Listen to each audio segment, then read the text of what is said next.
afternoon, and thank you for joining us for the news at noon. I'm Mark Hall. In Memphis, Tennessee, 5 officers booked on several charges, including second-degree murder and the arrest and death of Tyre Nichols. The district attorney saying that all the officers played a role in his death. The case went to a grand jury yesterday. All 5 officers were indicted. The DA called the investigation swift but fair. The family's attorney says the charges give them hope, and they will keep saying Tyre Nichols' name until justice is served. Officials say the officers involved were a part of the Scorpion Unit, a team created to go after crime.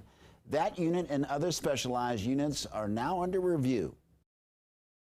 I think that's a good idea. I commend Chief Davis for doing that. I think Chief Davis is committed to, trying to do whatever she can to learn lessons from this incident.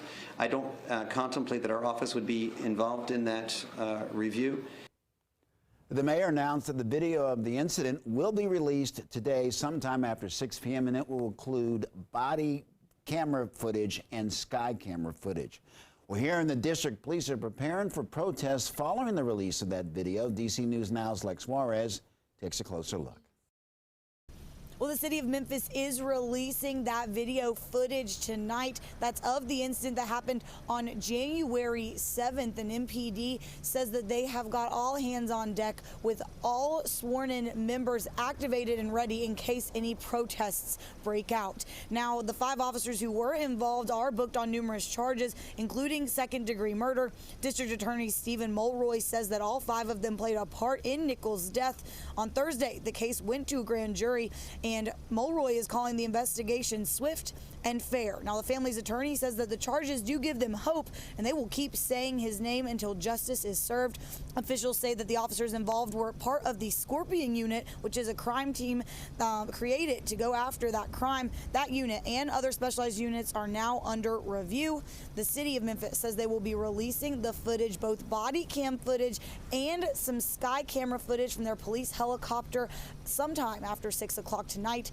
They do warn that it will be tough to watch for some people. As far as the police department here, they say that they will be, of course, respecting the First Amendment right to protest. However, they say any unlawful behavior will not be tolerated. In Washington, I'm Lex Juarez, DC News Now. Lex, thank you. And there is a news conference being held right now for the Nichols family. Be sure to check back with us at 5 for all the latest updates. Well, D.C. Fire and EMS responded to a fire on 18th Street in southeast D.C. earlier this morning. That call came in around 4 after smoke came through the second floor of an apartment building. The fire was put out around an hour later. Emergency services say that the fire started from a water heater on the second floor. There were no injuries reported. And police are asking for your help in an incident on January 10th involving a UPS truck driver. Montgomery County Police Department are trying to find 3 people accused of taking packages from the truck. The theft happened on Boo Avenue in Rockville, Maryland. The detective said that 2 people entered the truck by force while the driver was inside a building, and the 3rd person posed as a security guard for lookout. Well, 3 juveniles charged with robbery and conspiracy to commit robbery after a report of assault at Richard Montgomery High School. Now, there was also an allegation that a handgun had been displayed off school grounds, which forced the school into lockdown. Now, through a joint investigation, police learned that the students from Richard Montgomery helped the students from Gaithersburg High School enter the building. The Gaithersburg students were led to a school restroom where they were robbed. The investigation into the handgun remains ongoing. Well, D.C. police reported a robbery earlier this morning on Nanny Helen Burroughs Avenue Northeast. Police say that the suspect is a male wearing a black clothing and a ski mask, and he's armed with a handgun. He was last seen driving a black Dodge Charger with tinted windows, and we will keep you updated on more information as it comes into the newsroom. And today, Montgomery County Department of Police released that they have arrested and charged 30-year-old Eugene Thompson for an assault on Wednesday. The victim was grocery shopping at Giant on Flower Hill Way in Gaithersburg when he noticed Thompson and others acting disorderly. He asked them to stop. Then Thompson and other suspects surrounded the victim, made anti-Semitic statements, and Thompson allegedly began physically assaulting the victim, causing him to lose consciousness. The victim's keys were taken as Thompson and the other suspects left the store. And a quick update for you. Repairs are complete on 31st Street Southeast between V Place and W Street. DC Water reports that the road is now reopened to traffic. Well, if you or your loved one is living with long COVID in the Richmond, Virginia area, there's some good news. Senator Tim Kaine is teaming up with the U.S. Department of Health and Human Services and the Agency for Healthcare Research and Quality to host a summit for providers treating those living with the illness. The summit is taking place today.